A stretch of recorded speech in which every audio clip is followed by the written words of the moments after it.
سلام بچه‌ها، خوش اومدید به ویدیو جدید تو چنل من. امروز قراره که با یکی از دوستام بریم یه کارخونه، یه تعمیرگاه ماشینای کلاسیک، ماشینای قدیمی و کلاسیک و مثلا 60-70 سال پیش. اگر هم به ماشین علاقه دارید، حالا چه ماشینای قدیمی چه کلا همینجوری، این ولاگو ببینید.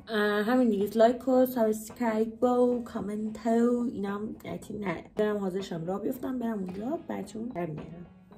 بچه‌ها محمد رضا آقا امروز کجا اومدی؟ یه توضیح بده. اومدیم کارگاه بازسازی ماشین کلاسیک. خب مختص ماشین کلاسیک، بعد مختص ماشین کلاسیک فقط ماشین خاص کلکسیونی با نشون میدیم. از این شروع کنیم. فورد موستانگ 1966 کوپه. میشه چه سالی به ایرانیشو نمیدونم، 40 اونور 56 سال پیش تولید شده این ماشین. عشق منه. خیلی اول قدیمی نیست.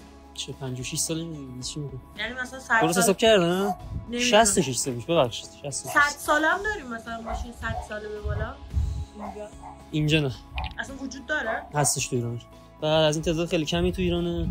جلوش هم بیا ببین ماشین تازه بازسازی شده ولی چون بارون خورد و یه بدبخت بی ام بعد اینجا، یعنی قشنگ بی ام اینا اینجوریه که بی ام واسه مسابقه است، واسه ریس. آره مشخصه جلوش. این اوتو بیانکی آبارس سال تولیدش یادم نیست دقیقاً، همین یه دونه است تو ایران تا اونجا که میدونم. اینجا شد فکر کنم با چیز نکردم تو شد آخرشو. چه با این بامزه سالی واقعا. ماشین مستر بین نیستین؟ نه شبیشه. این همه بنز 300 آدناور بهش میگن. آدناور فکر کنم نخست وزیر آلمان بوده، سر همون این ماشین شد آدناور. اولین نخست وزیر آلمان فکر کنم اسمش آدناور بوده، نخست وزیر یا یه سمت دیگه داشت، به خاطر اون اسم اینو گذاشتن آدناور. نمیدونم نخست وزیر بود یا نه، دقیق نمیدونم، فکر کنم اینو گفتی قیمتش چقدر در میاد؟ مثلا این تمیزی 60000 دلار. یه درش بکن که دیگه وقت کم. اون چیه اون زیر؟ دو رنگه، شاید پیکانه از این. وقتی هیچی از ماشین حالیت نیست. گفتم اینجا کارگاه بازسازی ماشین کلاسیک، مختص ماشین کلاسیک. اولا گفتم کارگاه برای به تیمور ریچارد، قبلا خودشون از کلکسیون دارا بودن. اول توی آلمان توی کارخونه بنز کار می‌کردن، خودشون رو میدونن. بعد رفتن فرانسه، اونجا مشغول بازسازی ماشین شدن. هم وقت ماشین رو داشتن، لامبورگینی، فراری، همه چی. بعدم اومدن ایران، اینجا کارگاه بازسازی ماشین داشتن. 67 سال شده. نمیخورد، بیشتر میخورد. من فکر کنم 70-80 سال شد. این فکر کنم فقط جنازه‌شه. نه داره بازسازی میشه. این جگوار X 350 همین یه دونه است تو ایران. 3-4 ساله داره بازسازی میشه. موتورش تازه رنگ شده میشه. این موتورش الان اینا رو نمیفهمم. چه موتور خوشگلی داره. این اونورا بین 150 تا 200 هزار دلار قیمت می‌خوره. 18 میلیارد؟ اینجا بیشتر میشه چون هم یه دونه است، هر قیمتی بخوام میذارم. این عروسک من خیلی ناز. بلاکش قدیمیه. درش رو ببینید، درعکس باز میشه. آقای چه با مزه. بیا این ور خوب بگیم.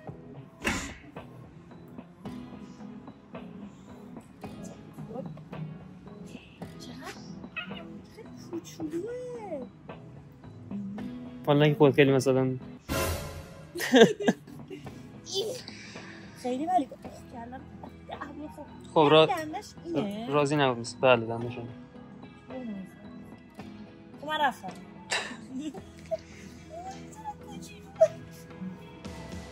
آقا اینو من ننداختم.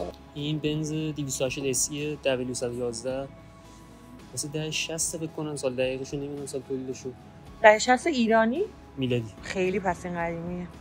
اونم 1060 بود، 66 بود. از این 4-5 تو ایرانه نسخه کوی میکشه، سقفش باز میشه. اون برای همین نسخهش بین 300 تا 500 هزار دلار قیمت می‌کنه. وای چه باحال. این بنز 230 SL به پاگودا معروفه.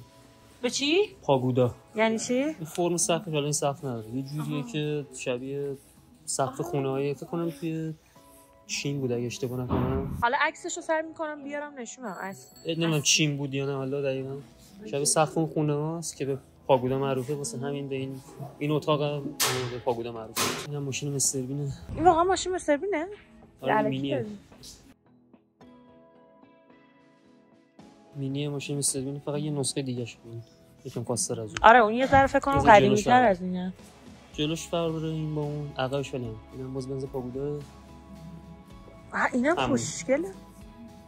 اونه یه رنگ دیگه شه. آره سرخ میشه. این چیه؟ اینم که وانته. این یه شلسه فکر کنم اشتباه نکنم یا فورد دقیقاً میتونم تشخیص بدم. خیلی سخته ها اینا، کامل باز میکنن همه چیشو میدن بیرون. وای اون مثلا کاپوته که رنگ شده مال کدوم ماشینه هست؟ خوشگل رنگ شده. این کاپوت همین. کاپوت اینه؟ آره رنگش هم یکیه. چیه؟ اینو به من یه توضیح بده. برو بشین توش دیگه. واقعا خودم مدلی نمی‌دونم. تمام گرونه. واقعا گرونه این با این قیافه؟ شب قورباغه میمون. من چی میگم سال رو توش هم بگیرم. تک نفرمه. تک نفره که نیست، 3 نفره است ولی چجوری جا میشه؟ خب بچه ها اینم از ولاگ کارخونه بازسازی ماشین قدیمی. خیلی دوست داشتم مثلا یه ذره چاپ کنم رنگ کنم و این حرفا، ولی حقیقتا روم نشد چون آشنای خودم نبود و الان تصادف می‌کنم. تو رو خدا نزن. آره چون آشنای خودم نبود یه ذره حقیقتا روم نشد بهش بگم که مثلا میشه حالا یه پیچ گوشی بگم برسم، ولی همین میخواستم ماشینا نشونم. آیدی محمد رضا رو براتون هم اینستا میذارم هم اینجا میذارم، فالوش کنید. پیجش خیلی خفنه، اگه ماشین و اینا دوست دارید کلا پیجش ماشینه. مرسی که در اینجا ویدیو همراه من بودید. اگه بازم از این سبک ویدیو دوست دارید که برم مثلا شغل و کارهای این و اون کارهای مختلف کامنت بزنید، لایک کامنت سابسکرایب هم یادتون نره. خیلی دوستتونم. تا ویدیوی بعدی خدافظ.